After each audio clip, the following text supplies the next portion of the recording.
Damn, it's been a long minute since I've last uploaded a video on the channel, but luckily I've been planning on a bunch of projects, most notably the Hurricane Report, which is my upcoming horror game.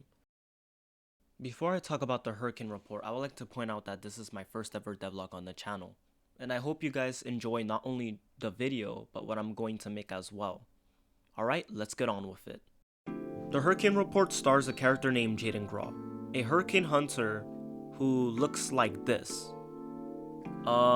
This may not be the best start in the world, but yeah, this is what he looks like. With Godot now opened, I started working on the player's movement system, giving them your standard up, down, left, and right.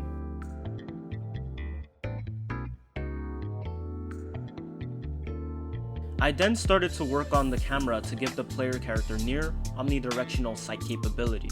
Mind-blowing, am I right? Next on the list is our trusty flashlight, but will look chopped for now before getting a remodel like your average Hollywood celebrity. All we have to do to make the flashlight work is first have a rigid body 3D, then create a group for items called tools. Once an item is marked, we'll add a script on the item and give it a variable is held, or is underscore held, however you want to call it, which equals false, and this will be useful later. Finally, I'll use a Spotlight 3D node for the light functionality. Back to the player side of things, we're going to add a variable called object held and item underscore here. Both variables play a role for the pickup code. Object held represents a rigid body 3D, and item here is an invisible box for a weapon to inhabit. Speaking of pickup code, I haven't done that yet.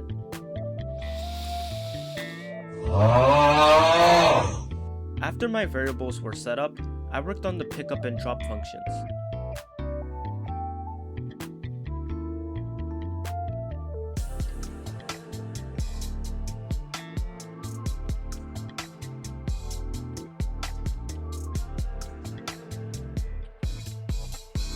And the reason why item here has is held is because we are referencing any node that has this variable. So this will make our life 10 times easier when trying to get an item. The drop and pickup functions will be built upon later for the inventory system. Heading on back to the flashlight, I added more code to the script to complete its simple purpose of being useful in a dark environment. Alright, starting up the game. Okay, so there's the item. We'll pick it up there. Okay, that works. And we can also drop it as expected. Yes, freaking works, man. It's pretty good. Alright, we can even like just use the flashlight functionality and it works like a charm. I love it. Just the vibe of the game. And this is pretty good. I cannot wait to work on more things for this game. It's gonna be amazing. So, with the gameplay checkup done, I headed on to open up Blender to work on an in location for the player character to have an opening setting for the game. More models will be made, but this is just a startup.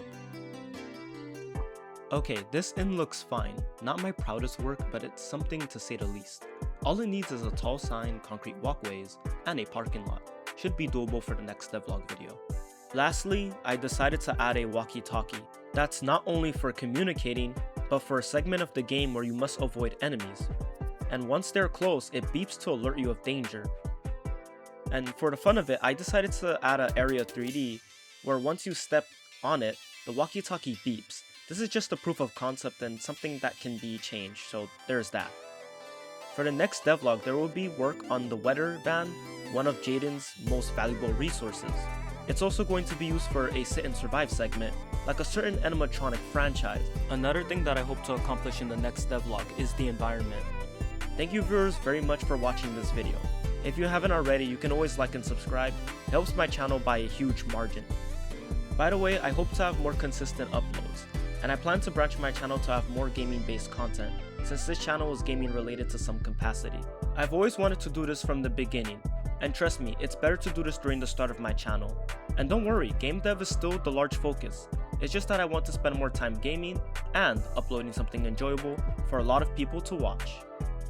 This allows me to make videos in between developer vids. Again, thank you guys so much for watching. Peace out.